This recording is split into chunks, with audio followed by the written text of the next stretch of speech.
গত জুনে ইসরায়েল ও super power আমেরিকার মতো সামরিক শক্তিধর ও প্রযুক্তি জায়ান্টের বিরুদ্ধে একাই যুদ্ধ করেছিল ইরান। শুধু তাই নয়, সেই যুদ্ধে আধুনিক অস্ত্রশস্ত্র ও প্রযুক্তি নির্ভর এই দুই পরাশক্তিকে রীতিমতো ঘোল খাইয়েছে ইরানের সামরিক বাহিনী। ইসরায়েল ও আমেরিকার মতো তুখুর শক্তিধর রাষ্ট্রকে এভাবে নাস্তানুবুদ করায় রীতিমতো হতবাক হয়ে যায় গোটা বিশ্ব।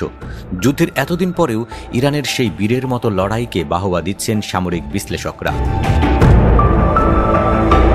ইসরায়েল ও আমেরিকার সঙ্গে ইরানের যুদ্ধ থামলেও উত্তেজনা এখনও কমেনি। ইরানের পরমাণু কর্মসূচি নিয়ে এখনও একের পর এক হুমকি দিচ্ছে ইসরায়েল ও আমেরিকা। এ পরিস্থিতিতে ইরানের ভূখণ্ডে আবারও হামলা চালানোর শঙ্কা দেখা দিয়েছে। এই পরিস্থিতিতে ইরানের সামরিক শক্তির জয়গান গাইছে আফগানিস্তানের সামরিক বিশ্লেষকরা। গত জুনের যুদ্ধে ইসরায়েল, আমেরিকা এমনকি পুরো পশ্চিমা শক্তির চেয়ে ইরান এগিয়ে ছিল বলে মনে করছেন তারা।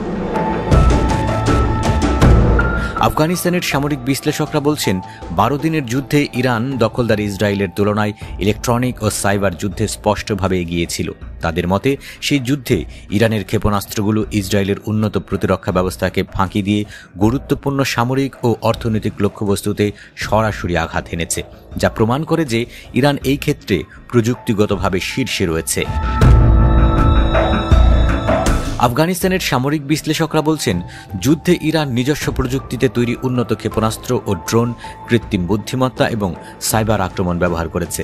তাদের এইসব প্রযুক্তি এতটা সফল ছিল যে যুক্তরাষ্ট্রের থার্ড, ইসরায়েলের আয়রন ডোম এবং ডেভিড স্লিংয়ের মতো 8 স্তরের প্রতিরক্ষা ভেদ করে বারবার ইসরায়েলে আঘাত এনেছে। ইরান এমনভাবে ইলেকট্রনিক হামলা চালায়, ইসরায়েলের উন্নত পশ্চিমা প্রযুক্তি বিভ্রান্ত হয়ে পড়ে। এমনকি তাদের কৌশলী ক্ষেপণাস্ত্র হামলায় ইসরায়েলের আয়রন ডোম একেবারে অকার্যকর হয়ে ওঠে। এমনকি ইরানের হামলা ঠেকাতে নিজ নিজ ভূখণ্ডে আয়রন ডোমের প্রতিরক্ষা ক্ষেপণাস্ত্র আঘাত করে। আফগানিস্তানের সামরিক বিশ্লেষকরা বলেছেন, যুদ্ধের শুরুতে ইরান প্রচুর ক্ষেপণাস্ত্র নিক্ষেপ করেছিল, কিন্তু শেষ দিকে এই হামলার সংখ্যা কমিয়ে এনে আঘাতের নিখুঁততা বাড়ানো হয়।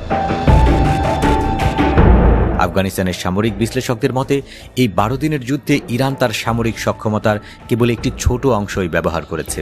ইরানের হাতে আরও অনেক অজানা প্রযুক্তি আছে, যা এখনও প্রকাশ করা হয়নি বলে মনে করছেন তারা। আফগানিস্তানের সামরিক বিশেষজ্ঞ আহমেদ খান আন্দর বলেন, ইরান একা নিজের অস্ত্র প্রযুক্তি দিয়েই পশ্চিমা প্রযুক্তিতে সজ্জিত ইসরায়েলের মোকাবেলা করেছে।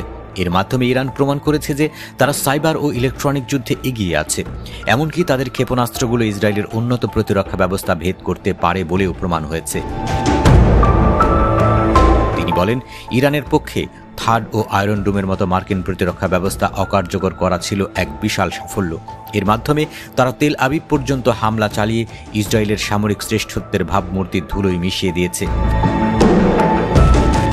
আরেক আফগান সামরিক বিশেষজ্ঞ খলিল আহমেদ নাদিম বলেন, শুধু পশ্চিমা দেশগুলোর সাহায্যের কারণে ইসরায়েল এখনও টিকে আছে। এই সহায়তা না পেলে ইসরায়েল হয়তো নিশ্চিহ্ন হয়ে যেত বলেও মন্তব্য করেন তিনি।